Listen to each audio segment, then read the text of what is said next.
ওম ক্রোধায় নমঃ। আত্মা বন্ধ, শক্তি জাগ্রত হোক। আমাকে অমর করো। অমরত্বের দাম তোর আত্মা।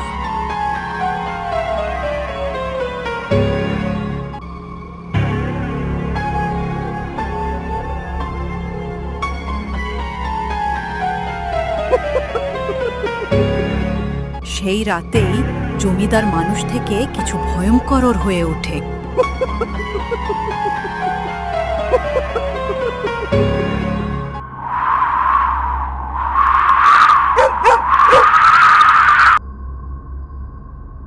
রাতে ওই বাড়ি থেকে চিৎকার শোনা যায়।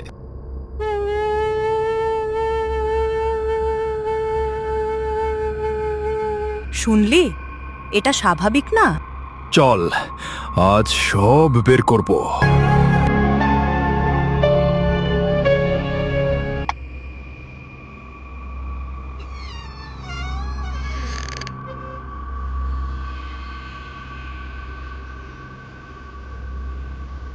তারা ঢুকতেই যেন কেউ তাদের স্বাগত জানায়। ফিরে যা, ফিরে যা। কে কে কথা বলছে? বাঁচাও, বাঁচাও।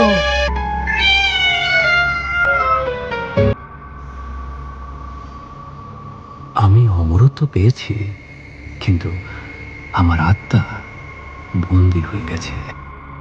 এটা কি সেই জমিদারের লেখা? তোরা আমার ঘুম ভেঙেছিস। কে তুমি?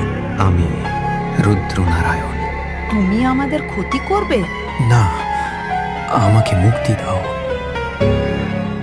তোরা যদি আমাকে সত্যি মুক্তি দিতে চাস, তাহলে এই বাড়ির সবচেয়ে ভয়ঙ্কর রহস্যের মুখোমুখি হতে হবে।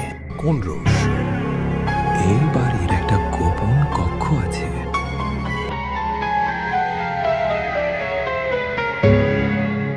আমার মনে হচ্ছে আমাদের ফিরে যাওয়া উচিত। এখন আর পিছিয়ে যাওয়ার উপায় নেই।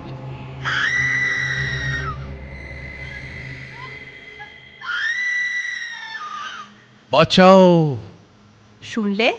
বাঁচাও, বাঁচাও।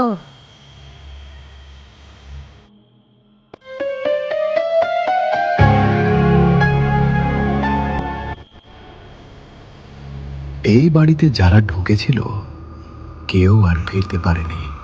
আমাদের মুক্তি দাও, আমাদের মুক্তি দাও।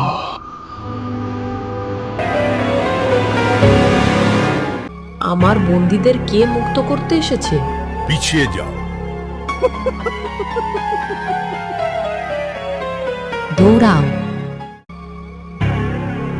দাঁড়াও, এখানে একটা বই আছে। এটা কি? মুক্তির মন্ত্র। তোদের শেষ সময় এসে গেছে। ওম মুক্তেশ্বরায় নমঃ। থামো!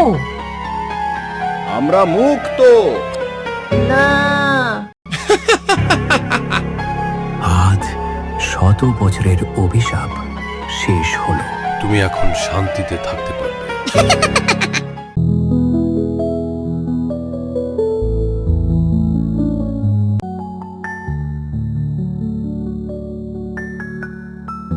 আজকের রাতটা আমি কোনোদিন ভুলবো না। আমিও না। ভিডিওটি ভালো লাগলে লাইক, শেয়ার করতে ভুলবেন না। নতুন গল্প নিয়ে আবারও দেখা হবে। ধন্যবাদ।